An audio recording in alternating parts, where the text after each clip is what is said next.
Welcome to this webinar, Building Advanced Cell Models for Toxicity Testing. I'm Diana Spencer, Senior Digital Content Editor at DDW. This webinar will detail how primary human cells and optimized media systems can be the building blocks for developing the next generation of predictive in vitro absorption, distribution, metabolism, excretion, and toxicity solutions.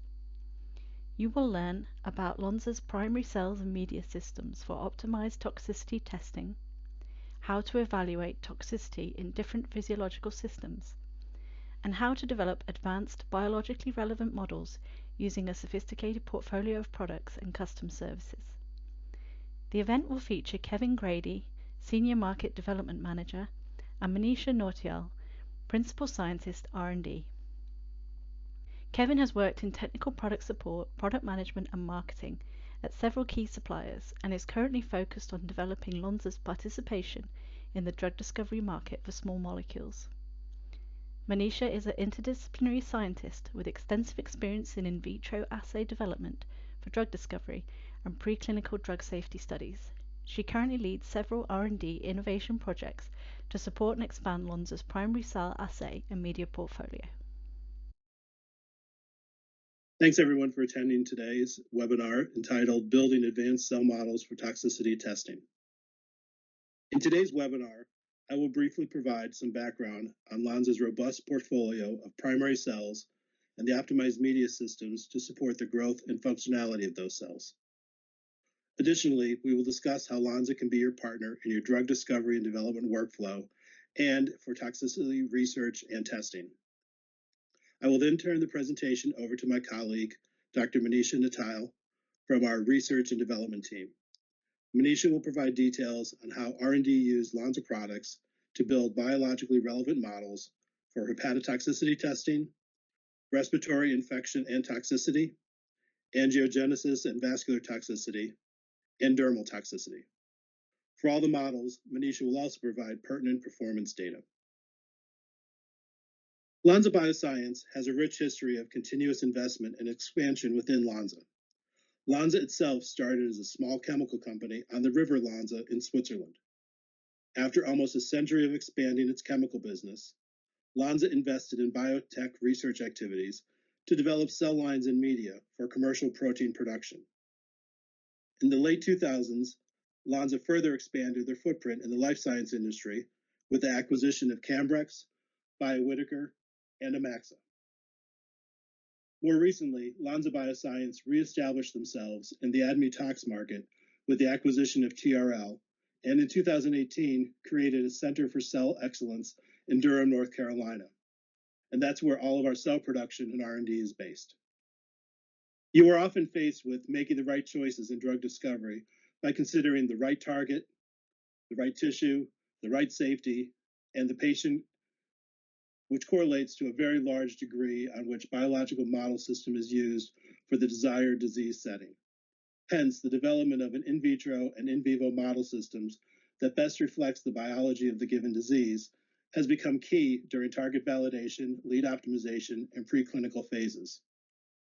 Lonza is there to be your partner by providing a large inventory of primary cells with donor diversity, a custom team that can help you obtain specific disease or donor characteristics in the biomaterial that you use, and a support team including our scientific support scientists, as well as R&D scientists that can assist in developing models appropriate to your research. To help you develop the best biological model to address efficacy and safety from target identification all the way to preclinical safety testing, Lonza offers a large portfolio of human primary cells, specialty media, and transfection technologies. Our products are optimized to work with each other to guarantee consistent and reproducible results in biologically relevant models, such as in vitro assay systems in human primary cells. To build robust, biologically relevant, predictive models, Lonza provides optimized protocols for the growth and maintenance of our cells, employing our specialized media along with optimized nucleofection protocols for most primary cells. And our custom capabilities means that we can assist you in obtaining non-catalog cells and media. Whether you need specific or multiple donors, want to develop a new 3D model, or set up a co-culture, We can help you overcome your primary cell culture challenges. With over 150 authenticated human primary cell types, we offer the largest donor variety in the market. All tissue utilized for our products is ethically obtained and meets global guidelines. We follow strict guidelines for the ethical procurement of tissue with IRB approval. Documented donor consent is provided on every tissue obtained with donor anonymity. Our portfolio spans healthy as well as disease cell types, and special donor characteristics can be requested. For primary cells, detailed donor information, including lists of medications, cause of death, and more, can be requested by contacting our scientific support team. This is a summary of all the primary human cell types that Lonza provides. We provide immune cells derived from peripheral and umbilical blood, and cells isolated from bone marrow. We also provide cells isolated from the major organ systems of the human body, such as the kidneys, and those of the organ systems that will be discussed in today's webinar, cells from the liver, the lung, the vasculature, and the skin. We also provide primary cells derived from animals. We offer liver cells from various animal sources, such as mouse, rat, dog, and monkey, plus neural cells isolated from mouse and rat. And to support our primary cells, Lonza supplies various optimized media for research purposes, as well as cGMP media for therapeutic and further manufacturing protocols, such as ex vivo and T vivo, which is used for immune cells that are used in therapeutic applications, and GS-CHO media, which is used in protein production. And lastly, we can produce custom versions of our catalog media with formulation or packaging modifications, or we can produce media based upon our own in-house developed formulations. So that concludes the overview of Lonza's primary cell portfolio, and I will turn the presentation over to my colleague, Manisha. Thanks, Kevin, and welcome everyone. Thank you for joining us today. I will present some of R&D's recent work where we utilized Lonza's primary cells and media to build physiologically relevant in vitro models that can be utilized in a wide variety of applications supporting drug discovery and development. So with the FDA Modernization Act, there's a significant emphasis on developing new advanced 3D and co-culture models as alternative to animal testing. In today's webinar, we'll showcase some of these advanced models using primary human cells that can support both early and late drug discovery phases. I'll begin with the liver models first, where we have both an optimized 2D co-culture model as well as 3D spheroid-based models in both mono and co-culture formats. So current research in ADMET talks requires the use of physiologically relevant in vitro models that can accurately represent the complexity of interactions between hepatocytes and other non-parenchymal cells in the liver. Conventional 2D primary human hepatocyte sandwich culture model is widely utilized in vitro toxicology. However, this monoculture model is not sufficient to predict inflammation or immune-mediated responses or to study the fibrogenic responses in liver injury. Therefore, liver NPCs such as the Kupffer cells, which are the resident liver macrophages, stellate cells, and the liver endothelial cells play a critical role in toxicity testing. Here we describe a 2D hepatocyte NPC co-culture model that has increased physiological relevance compared to the 2D hepatocyte monocultures. So I'll briefly go over the setup here. Co-cultures were formed by seeding Lonza hepatocytes and NPCs comprising of a mixture of Kupffer cells, stellate cells, and endothelial cells on the 24-well collagen-coated plates at an optimized ratio that is shown in the figure. Hepatocytes were plated first at 500,000 cells per well and then allowed to attach for 1 hour. After an hour, medium containing the unattached hepatocytes was aspirated, and NPCs were then plated along with the hepatocytes at the listed optimized ratios. We utilized a DMEM-based plating media to establish the co-culture during the initial seeding, and then replaced with DMEM-based maintenance media with or without Corning Matrigel after 4 to 5 hours post-seeding of the cells. This culture format, where hepatocytes are embedded between the collagen coating on plates and matrigel overlay on top, is referred to as the sandwich culture format, and this has been shown to maintain more in vivo-like functionality of hepatocytes. The co-culture was maintained until 7 days with daily media changes, and functionality was quantitatively assessed via ELISAs to measure both albumin and cytokine release after 24 hours of LPS stimulation. So some of the key points that I want to highlight here are the optimized cell ratios used in this model are closer to physiological in vivo ratios. The co-culture media was optimized to restrict the use of hydrocortisone in the maintenance phase to maintain healthy or optimal cytokine response from NPCs.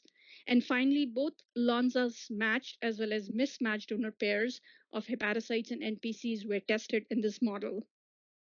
The resulting protocol provides a model system that can be cultured up to 7 days without a decrease in cell health or performance, as demonstrated in the next few slides. So these are some representative images from one of the hepatocyte NPC donor combination that was used in the study. Hepatocyte morphology, as is evident from these bright and distinct nuclei and the bile duct formation, was maintained across 7 days of culture with and without matrigel, and in both mono and co-culture formats. The NPC monocultures also displayed normal morphology for the entire duration of culture, indicating the ability to maintain viability in this culture. We next looked at albumin production and cytokine release in response to LPS stimulation to test the hepatocyte health and functionality of this co-culture model. Albumin production, as shown in panel A on the left, was normal in co-culture controls, as shown in the orange bars, compared to hepatocyte-only controls in the blue bars, indicating that the co-culture conditions supported hepatocyte health. Data here also suggests that both matrigel overlay or addition of NPCs to hepatocytes can improve hepatocyte functionality.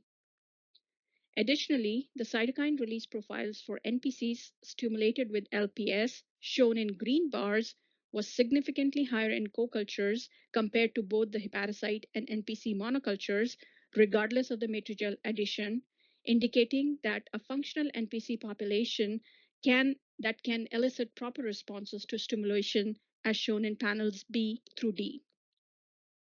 Our study demonstrates a physiologically relevant hepatocyte NPC co-culture that maintains functionality for at least 7 days in culture. The co-culture can be used in a large variety of applications in drug development and toxicology, where understanding the inflammatory crosstalk between hepatocytes and liver NPCs is crucial. Although no significant difference was observed between cultures with and without matrigel, it is recommended to overlay the co-cultures with matrigel, as it does not negatively impact the NPCs and is commonly used to support hepatocyte health and morphology. So I'll now shift gears and talk about the liver 3D models. 3D primary human hepatocyte cell culture models provide a more physiologically relevant in vitro system for evaluating drug-induced liver injury compared to the 2D models. These are also readily adaptable to high-throughput workflows, and when used in conjunction with ATP-based endpoint assays of cell viability, can provide critical assessments of efficacy of cytotoxic or cytoprotective compounds. So a brief orientation to the setup here. Spheroids were generated using Lonza's primary human hepatocytes, which were seeded at 1500 cells per well in Corning ultra-low attachment plates in spheroid formation media. The medium was then switched to serum-free hepatocyte culture medium on day 5, and a 50% medium change was performed every 2 to 3 days for the entire duration of the culture. Well-defined spheroids begin to form by spontaneous self-aggregation on culture day 5, and these can be then used for downstream biochemical assays and characterization starting on culture day 7. So data presented in the next few slides will demonstrate the performance of primary human hepatocyte 3D spheroid model in a drug-induced liver injury application using Lonza's VLI plus cytotoxicity bioassay. These representative images demonstrate that spheroids from all three donors that were used in the study maintained stable morphology through 28 days in culture. Additionally, cell functionality as determined through cellular ATP, the data shown in the top panels, and albumin production, which is shown in the bottom panels, remained stable throughout the entire 28-day culture period for all three donors. We did notice some donor-to-donor differences, as is expected with primary cells. For example, a donor 2, where both ATP and albumin functionality dipped at 2 weeks in culture, but then slowly recovered afterwards. And for donor 1, it showed significantly improved functionality over time in culture. Hepatocyte donor characteristics such as BMI and overall health might explain some of these observed differences in hepatocyte functionality. For instance, donor 2 had a BMI of 30.2, which is considered obese, where compared to the other two donors, which were in the normal healthy BMI range of 18.4 for donor 1 and 24.7 for donor 3. However, both endpoints across all three donors showed no significant reduction in hepatocyte functionality through 28 days compared to the earliest time point, which is day 8 in culture. So next we measured the CYP3A4 induction, where spheroids were incubated with 10 micromolar rifampicin or DMSO control for 72 hours before measuring the CYP3A activity by a luminescent assay. Basal versus induced levels are shown in the graphs here, and fold changes in induction are relative to basal levels. CYP3A4 induction remained stable throughout the 28-day culture for all three donors. Again, donor 2 maintained a much lower basal CYP3A4 activity than the other two donors, but showed largest response to rifampicin induction. Finally, we tested hepatotoxic response in spheroids after acute, which is a single drug exposure for 72 hours, and chronic, which is repeated exposures for 7 to 14 days treatment with a liver toxicant acetaminophen. Acetaminophen, with the brand name Tylenol, is one of the most commonly used oral analgesics and antipyretics. It has an excellent safety profile when administered in proper therapeutic doses, but hepatotoxicity can occur after overdose or when misused in at-risk populations. The cytotoxicity assessments made here were done using Lonza's Vialite Plus cytotoxicity bioassay kit, which was optimized for use with 3D spheroid format. The data for that is shown in the top three panels. And an industry-leading cellular ATP assay, data shown on the bottom panels across all three donors. All three donors show a dose and time-dependent hepatotoxic response to prolonged exposures of acetaminophen, with EC50 values dropping steeply by day 7 through day 14 of exposure. So the data presented here suggests that repeated dosing regimens improve the productivity of in vitro toxicity assays, and that primary human hepatocyte spheroids provide a sensitive and robust system for long-term mechanistic studies of drug-induced hepatotoxicity. EC50 values generated using Vialite cytotoxicity bioassay kit better reflected the expected within 10x therapeutic Cmax values, as are published in literature for acetaminophen toxicity in primary human hepatocyte spheroid model at both day 7 and 14 across all three donors when compared against the leading competitor assay. Vialite cytotoxicity assay is easily adaptable to high throughput applications and can be used as an endpoint assay in daily applications with 3D human hepatocyte spheroids. Overall, we describe a long-term physiologically relevant 3D primary human hepatocyte spheroid model for both acute and chronic hepatotoxicity studies, as well as means to conduct highly sensitive, cost-effective, and user-friendly endpoint analysis using an optimized protocol for Vialite plus cytotoxicity bioassay. Together, these solutions provide researchers with plug-and-play tools to address high-throughput screening phases of drug discovery research with a biologically relevant model that can significantly reduce the need for in vivo animal models during drug development. So to increase the physiological relevance and prediction of immune-mediated hepatotoxicity, we next developed the 3D spheroid co-culture model using Lonza's primary human hepatocyte and non-parenchymal cells. So the setup here is similar to the 3D monoculture model, except that all the 4 cell types are thawed, spun, counted, and mixed at the ratios listed in the figure to create a cell suspension, which is then seeded onto the Corning ultra-low attachment plates to generate spheroids by self-aggregation.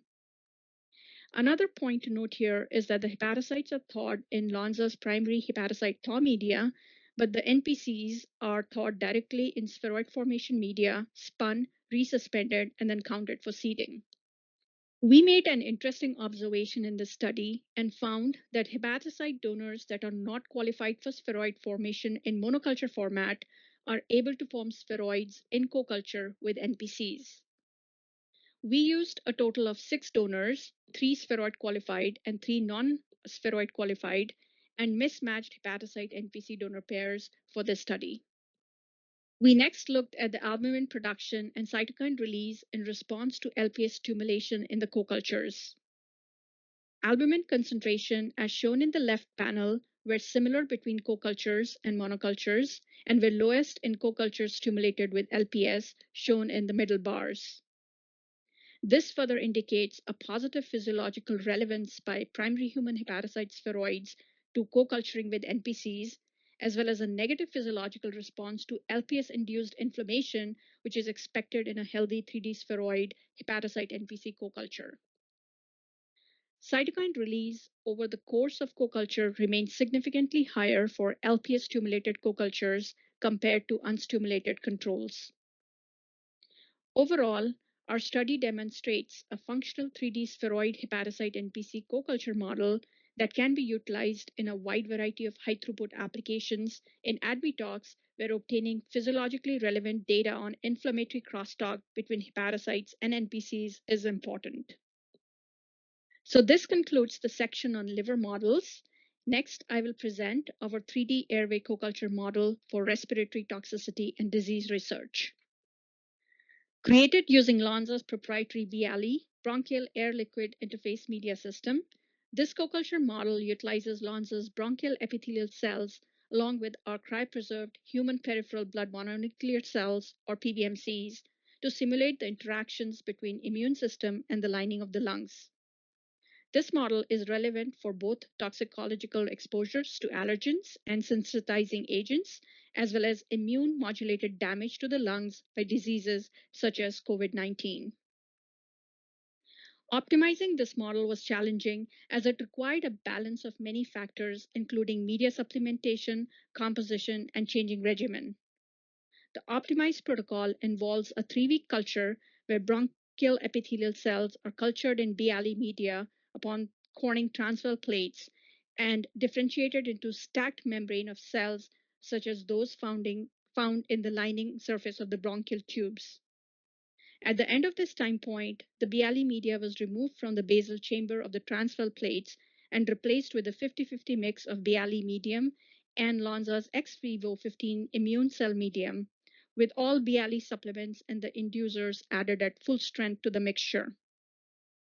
500,000 PBMCs were then seeded onto the basal chamber to initiate the co-culture, and a media change was performed after 48 hours. This protocol best supported a healthy bronchial epithelial membrane with a multi-layered morphology and strong tight junction formation, as well as a robust and functional immune cell population over the course of a 72-hour co-culture. To test whether our models simulated inflammatory physiology, we modeled the effect of viral illness on the system as a whole by introducing viral particles derived from CMV, Epstein-Barr, and influenza viruses. Subsequent flow cytometry and ELISA assays showed that the immune cell populations were stimulated to express cytotoxic T cell activation markers, while the immune population as a whole released a number of inflammatory-related cytokines and chemokines. An example from one donor pair is shown here. Across most donors, co-cultures resulted in higher level of inflammatory factor release, indicating a strong inflammatory response by the immune cells to viral particles, which may be further modulated by intracellular feedback between immune and lung components of the model. This is further demonstrated by the fact that we observe thinning of the lung epithelium in co-culture treatments stimulated by viral peptides when compared to unstimulated co-culture or even bronchial epithelial monocultures. Viral stimulated co-culture treatments produce membranes that more resemble co-culture stimulated with anti-CD3 or CD28 antibody, a positive control that produced extreme inflammatory responses by PBMCs. While this co-culture was validated using viral particles as an inflammatory stimulant, we show here that the interaction between immune cells and bronchial epithelial through chemical crosstalk drives a necrotic response by the epithelial membrane. This model can serve as a physiologically relevant simulation of in vivo responses for any toxicological agent whose effects and mode of action are immunologically modulated. So moving next to the vascular toxicity models, which are critical for understanding how chemical and biological agents affect a whole host of physiological processes from fetal development to the onset and progression of many serious diseases. Angiogenesis is defined as the formation of new blood vessels via the migration, growth, and differentiation of the endothelial cell lining the inside walls of blood vessels. It is both a normal process in human growth and development, reproduction, wound healing, and other functions, as well as fundamental process underlying disease pathologies such as cancer or retinopathy.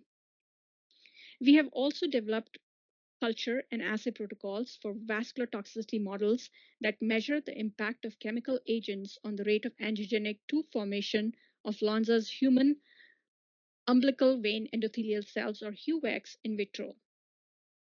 We present two models. One, a quick qualitative method utilizing gel-based feeder layer, and the other, a more complex physiologically relevant co-culture model using Lonza's human dermal fibroblasts to support and feed the HUVECs. Both protocols use Lonza's pooled donor HUVECs that had been pre-qualified for angiogenic marker expression, and the media used was Lonza's EGM2.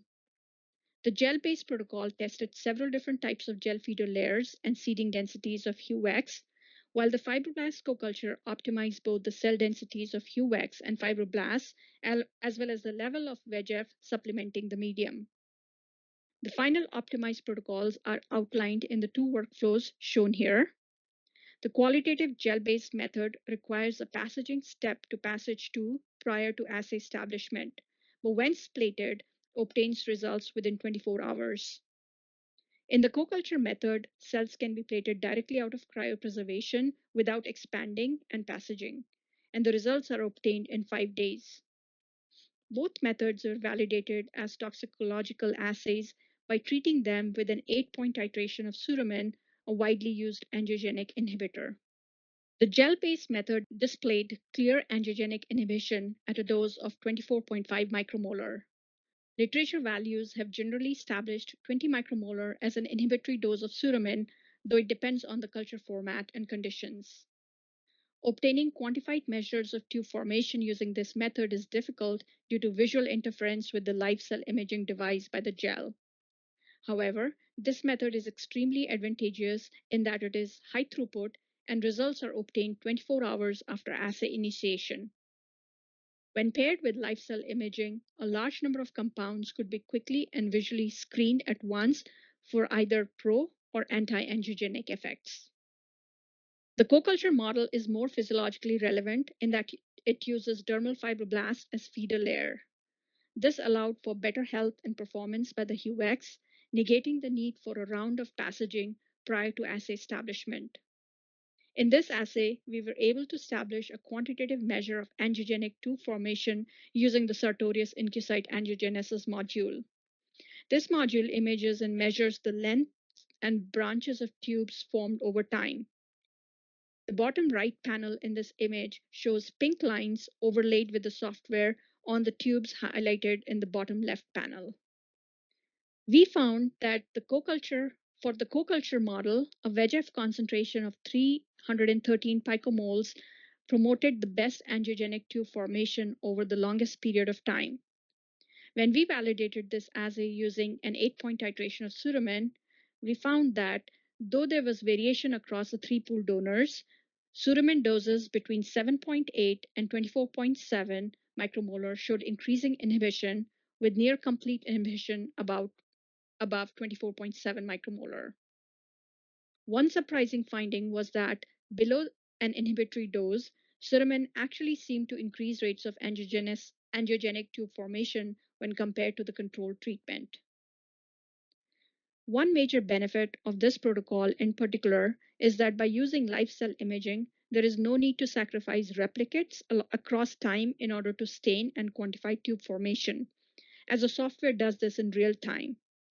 As a result, one can screen a much larger number of drug candidates or compounds for vascular toxicity, while a far greater number of time points can be measured over the course of entire assay, vastly increasing both the throughput of this assay as well as the granularity of the data. Lastly, we present a dermal model for use in high-throughput screening and toxicological applications. This model combines Lonza's epidermal keratinocytes with dermal fibroblasts to produce a more physiologically relevant skin model in a 96-well plate format.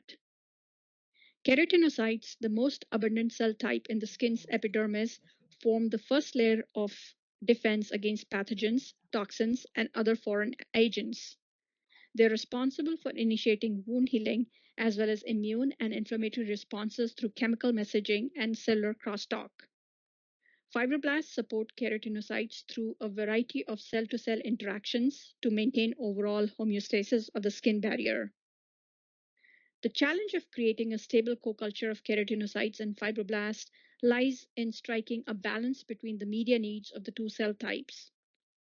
Fibroblasts require calcium and sedum, among other components, for expansion, which can be inhibitory to keratinocyte expansion. Our study optimized seeding density and media requirements for this co-culture, resulting in the workflow seen here. After expansion of each cell type in the respective Lonza medium, we co-cultured the cells together at a ratio of 1 keratinocyte to 3 fibroblasts in Celentex media, which is specifically formulated for keratinocyte fibroblast co-cultures. The resulting co-culture lasts for 7 days, with media changes required every 2 to 3 days. A healthy keratinocyte fibroblast co-culture has a morphology characterized by islands of keratinocytes with a smooth yet tight cobblestone morphology surrounded by a continuous layer of fibroblasts. This morphology shows a balance between keratinocyte proliferation and differentiation, while fibroblasts maintain a healthy coexistence alongside them.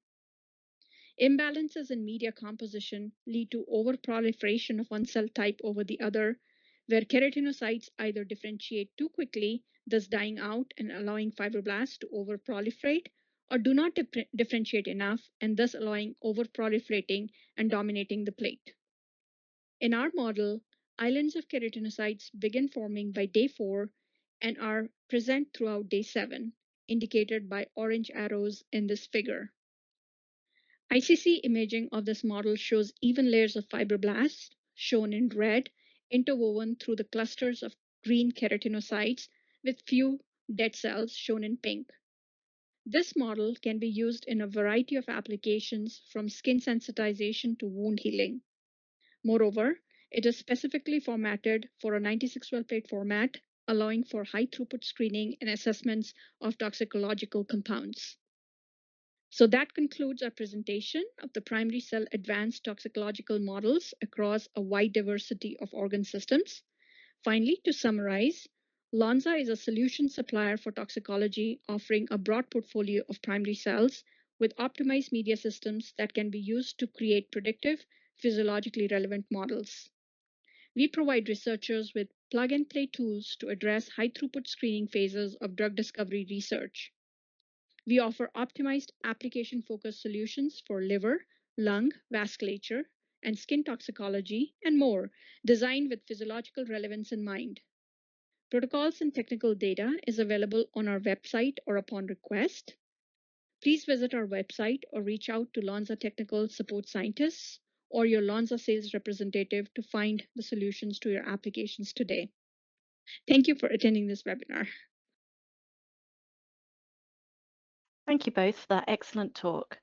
Before we go over to questions, I'd like to just remind everybody that this webinar will be available to watch on demand at ddw-online.com. We will now go over to questions if you're ready.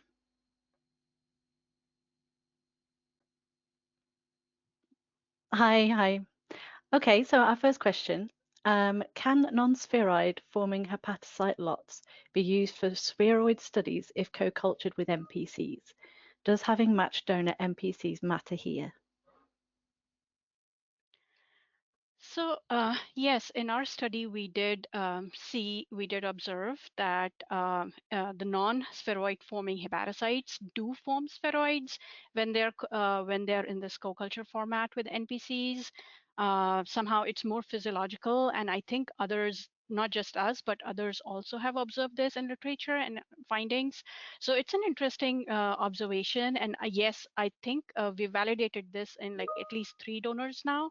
But I think if this trend follows, then hopefully we would have a large variety of donor pool available to our customers for these kind of studies. And as far as matched and mismatched donors, the study was done using mismatched NPCs, and I don't think matched donors would be a requirement at this point, or would be needed unless it is a study requirement. So yes. Okay, thank you. Next question. You discussed the protocols for angiogenesis. Can you clarify when either should be used? I think for angiogenesis, we presented 2 models, 2 systems. One would be like a quick, it's a qualitative assessment where you would grow your HUX on a feeder layer. And it's on a feeder layer, and you would get the results within 24 hours, but they are more qualitative, live imaging based, whereas the other protocol is a co-culture protocol with more physiologically relevant, and with that it has the ability for quantitative and high throughput format. So both models would be appropriate for these kind of studies, toxicity studies. Brilliant, thanks. Next question. Did you observe any differences in cytokine responses when using matched versus mismatched donor hepatocyte? Does Lonza provide matched donor NPCs? So we did not observe any differences between the matched and the mismatched NPC pairs in the cytokine response. And as far as I know, yes, Lonza, I think, provides both options, but maybe I would let Kevin to talk a little bit more about our product offerings. Yeah, I mean, for hepatocytes, you can get the matched NPCs with that. And that we do that for other cell types too. So besides hepatocytes, so if you're looking for the any epithelial cells, any fibroblast cells, most organ systems we isolate as many cells as we can from the given organ, so that we would have a complete match sets if that's something that's required by the researcher. And also, if we're right now for hepatocytes, we do have you can sign up on our website to get a monthly update of all of our hepatocyte products, the inventory that's currently available, as well as all the QC data for those cell types. So that's, if you're interested in working with hepatocytes, it's probably a good idea to go to our website and do that. We don't have that service available for all the other cell types yet, but you can always contact technical support or your sales manager, and they can get you the information for all of to tell you what we have that are matched up for all the other organ types. But the hepatocyte one is probably a good idea for everybody that's working with that to go to our website and sign up to get the automated mailings every month. That will give you an update on that, and you'll be able to see all the cell types and which ones are matched donor sets. Okay, great. And another question we have you tested how the 3D spheroid hepatocyte NPC co-culture performs in detecting immune-related toxicity? I think as of now, we have just validated this model, the 3D hepatocyte NPC co-culture model for just performance with the cytokine release, morphology, and albumin release. And I think the next steps for us here are to test with different hepatotoxic compounds that mediate toxicity using immune mechanisms. So that's the next step we are moving towards. But as of now, we are showing that we've validated this model. Our cells can be co-cultured in this format, supporting this kind of immune cytotoxicity research. Thank you. Another question from our audience. Do you have any canine tox models? Yes, we do. Well, we have canine hepatocytes as a standard catalog product. Additional cell types from the liver or other cells you would need from you might have an interest from canines, you would need to go through our custom services group. So we actually have a custom service group that can do isolations for, as a custom service for any organ that is attainable. We can get those for you. For our hepatocytes, though, we do have human, obviously, as we talked about in the presentation, and then other species. We have mouse, rat, canine, and monkey as catalog products. Any other species or other cell types from those animals, we could do as a custom for you. Excellent, thanks. Another question says, IA and cell models for toxicity testing? I assume this is asking if you have those available. We can skip. Yeah, Manisha, do you know? I mean, if whoever asked that question could explain IA a little bit better, I think we're not sure what that nomenclature is. No. Okay. Thanks. I think we've come to the end of our question session then. Thank you very much for those great responses, and thanks for talking to us today. Thank you. Don't forget you can listen to this webinar again on demand at ddw-online.com, and you can access Drug Discovery World content online at any time. Thank you for listening. Thank you. Bye-bye. Thanks.